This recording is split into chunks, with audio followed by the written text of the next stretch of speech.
wilden Islandpferd in Island zu reiten. Und jetzt kommt das Verwegenste. Ich habe keine Hobbys und das alles ist nicht von mir, sondern von Britt Mo auf ihrer Website und es stimmt alles. Bitte, Britt, Danke. der Höhepunkt unseres Nachmittags. Hi. So this is the more experimental thing because I have a lot of questions actually.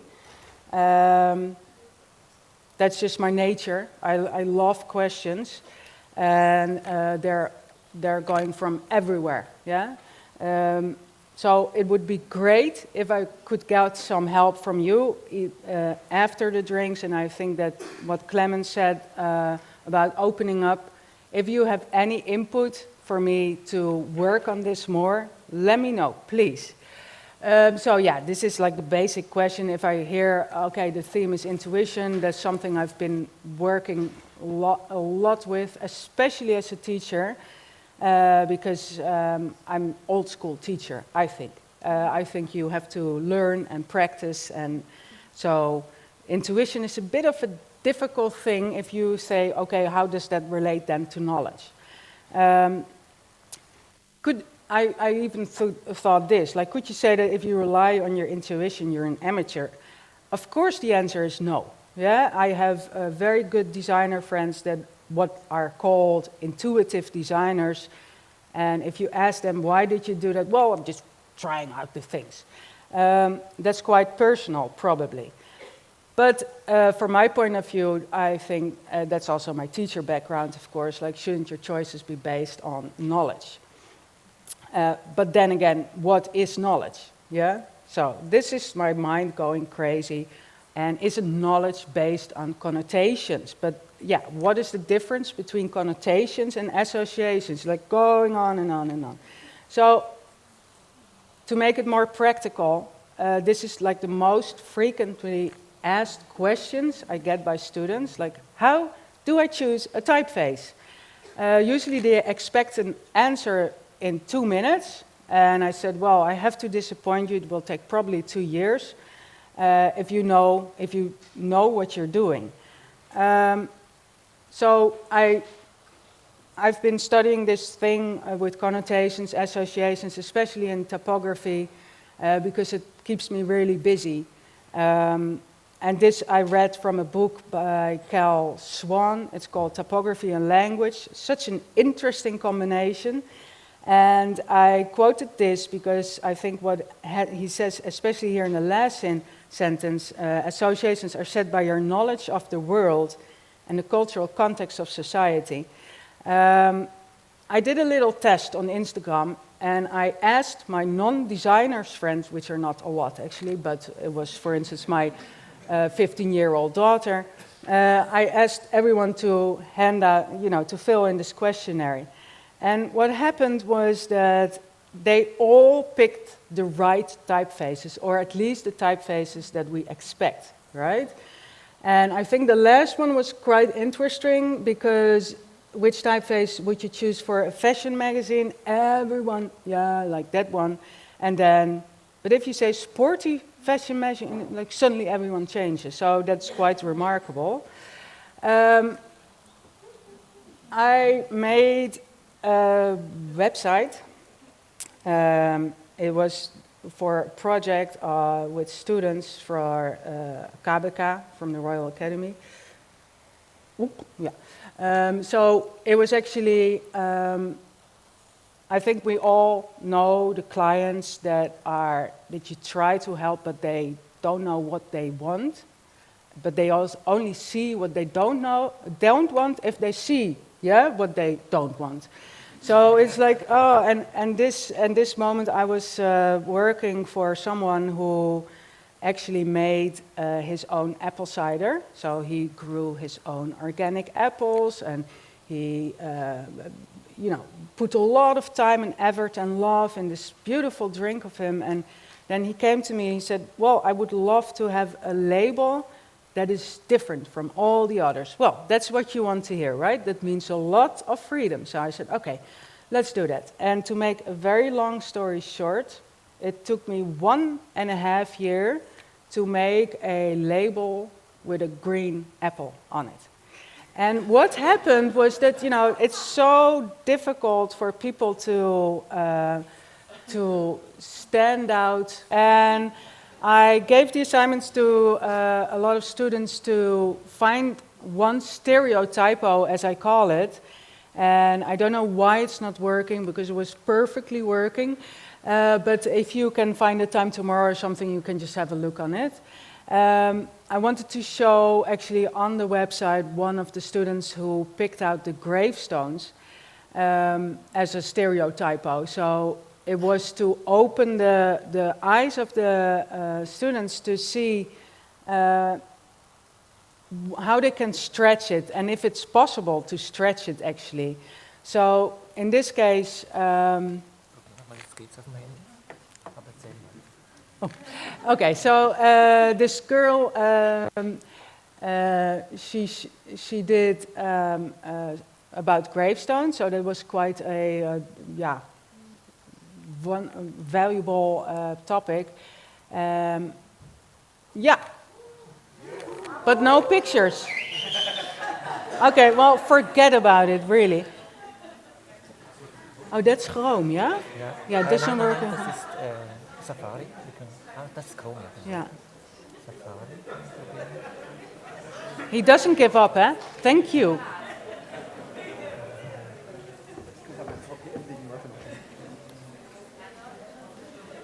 Yeah. Thank you. So now the expectations are really high, yeah? So here we see the project I was talking about, and I had just one condition: you have to go out. Don't stay in your room, Google gravestones, but go to the people who make those things, and what is that world like? So in this case, I think if you see the result, it's quite painful in a way, because we all live our lives as individuals. And we end up under the same stone, yeah?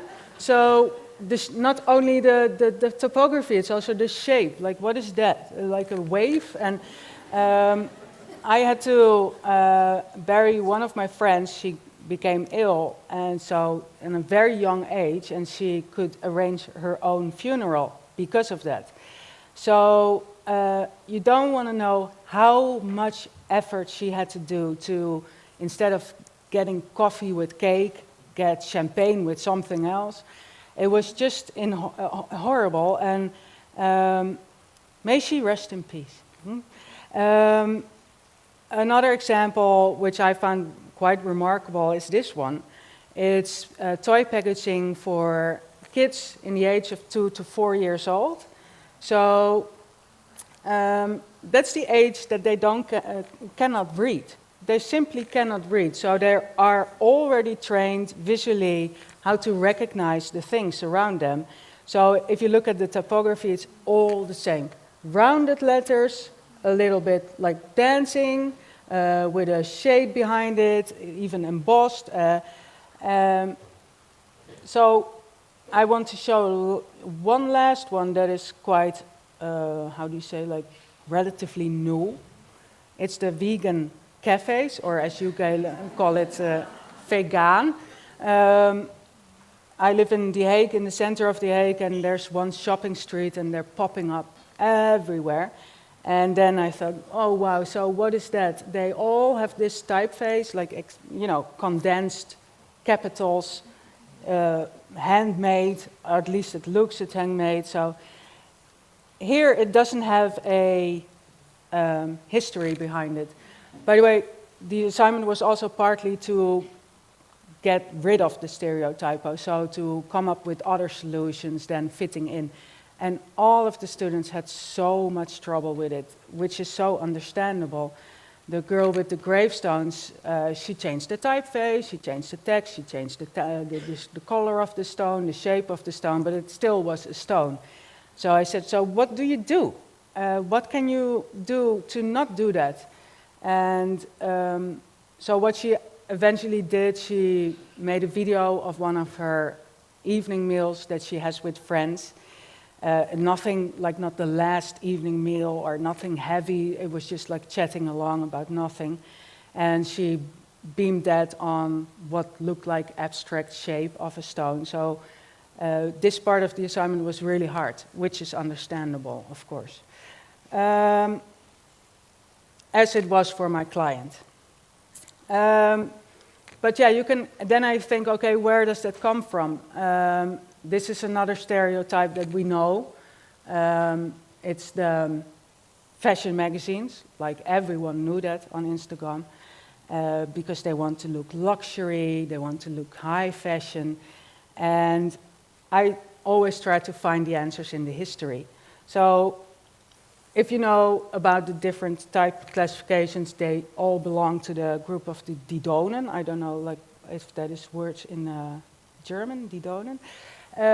But Bodoni was also part of that group. So, and if you know about the history of typography, Bodoni was a show-off. Yeah, he said, "I don't work for the ordinary reader." You could see that in the books that he made. So to show off as little as possible text on pages. So the margins are really big. It's almost like spoiling the whole paper. But that was just to show how rich people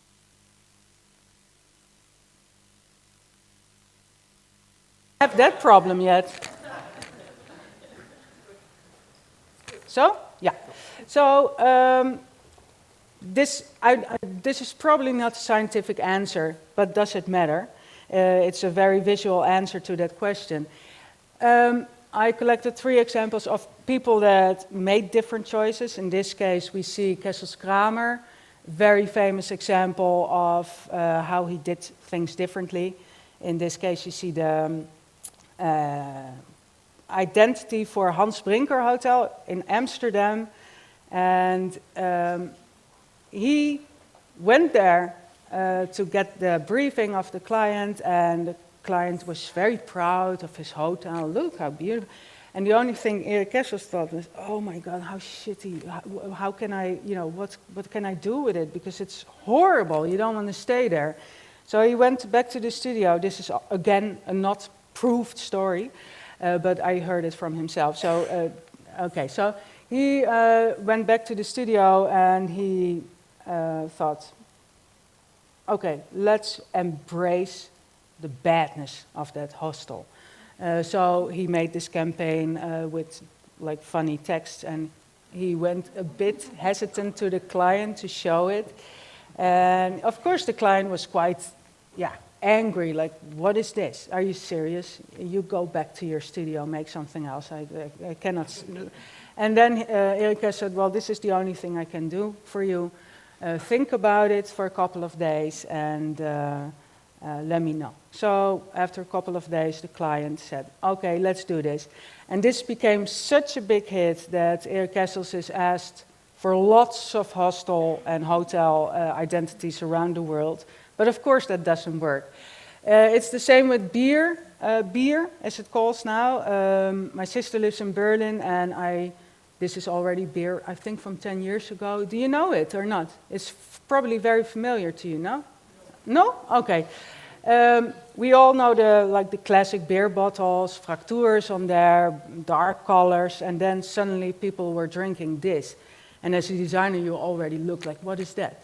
And this became like also a very big hit because it stood out in the visual violence of every day with all the beer that really do their best to stand out. But simplicity sometimes also does the job. So in this case, this beer without a brand made his own brand. So when I asked for a beer in Berlin, my nephew asked, you want a beer? I said, what is that? Yeah, let's have that. So he meant this one. So the brand became itself. And then the last example is of a heavy metal band called Party Cannon. And this is serious. So we know the logos of all the different metal bands, and then they do that. So Yeah, it's really weird, but you know, this went viral, but actually in a negative way. Because they thought, what is that kind of metal band? How does that music sound? But they did it as to stand out. Probably not with the good reasons, but yeah. One example from Holland, from Rotterdam. This is made by a design office called 75B. And they made the identity for Rotterdam Pride. And this was the first version actually in 2016. It was the time of the mass Orlando shootings, and they thought, okay, celebrating diversity is not important now. We should embrace the protest mind and let's make that visual. So they used this kind of protest type that we know from the protest signs. So all good. And then next year they did this. And then, yeah, I already hear at the response, but this is also about based on these connotations, associations, knowledge that you have. Because what do we connect this to? Nazi. Yeah. So, and if we know about Nazi, of course, they were not only against the Jews, they were also against the whole gay scene. So, the gay scene in Rotterdam was very, very angry. And they said, this is not possible to publish it, let's get them back. Because they were already almost in the printing process. So they said, okay, and the designers were, of course, very disappointed because the reason why they chose this typeface was to get into the protest, yeah, still with that story of Hitler against the gay community, they would just provoke him, yeah, but who knows that? Yeah, it's quite limited knowledge. But you cannot expect as a designer to have always this educated target group, of course. But in this case, it went wrong. So they said, okay, we want a different poster. This is just not possible. So they went back, and it was Friday evening. The team came together, and they had like half an hour to make a new design. And they said, okay, well, haha, let's use Comic Sans then. But yeah, that was too easy, so they made this one. Well, it's not nice, it's not stupid, it's like totally harmless. And that's what they wanted to do. So, yeah. Last part. Topography, I've been teaching quite a long time now, topography, and what I notice with a lot of students is that they are really interested, at the same time quite scared. Yeah, and that's because the image that topography has. It is strict, it is lots of rules, and if you don't know these rules, you do stupid mistakes, and of course they don't want to be stupid, so I have to break this border always. And it usually takes me a year to change their opinion about it, but I'm writing this book currently, and it's about that, so it's for the students to start loving topography, but in their own way. And personally for me, I also hate topography because of all the connotation that it's had. Like, you know, if you every year have this big group of students that are afraid, and then I think, why? So I would state for a different name. I checked it out with, I'm teaching now in Rotterdam at the Academy, and I checked it out with the students how they would receive something like this. And then one student, like, that's such a relief. So only the name is already a start. This is not new. This is a term that is from linguistics. The connection to language in topography is obvious. Yeah, if you ask any topographer, say, yeah, of course we do language, but it's always the visual part, and I would like to stretch it and to make it also from the content. So again, from this book of Carl Swan, which is actually the only book about this specific topic, so if you have any suggestions, please let me know. And he makes, what linguists do is make a division between spoken language and written language, and we are usually in the written language part, but they both have a tone of voice. So to end this, I would have to ask you to, if you think about the tone of voice, to say this word.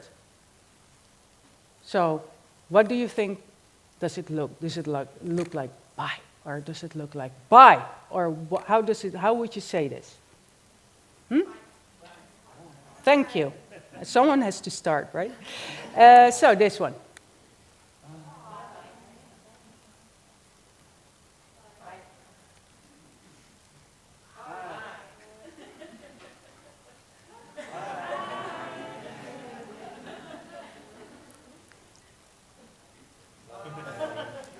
So the difference between caps and lowercase, for instance, I had an email last week from one of my colleagues, and already the titling was in my face, and I thought, oh my God, did I do something wrong? And so I opened the email, and she was saying what she wanted to say, and her last sentence was, sorry, but my caps lock are blocked, I cannot get rid of them. So I thought, oh my goodness, yeah, it was really, but that is what caps do. And we all do this by sort of intuition. It's not hard for you, right, to do this. But to understand the nuances in there, I think the language itself is such a valuable thing. Oh yeah, this one, last one.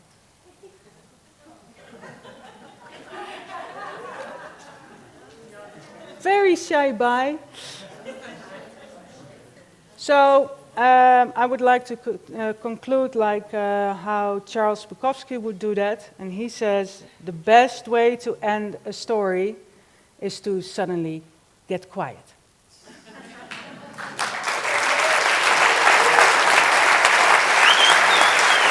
Thank you.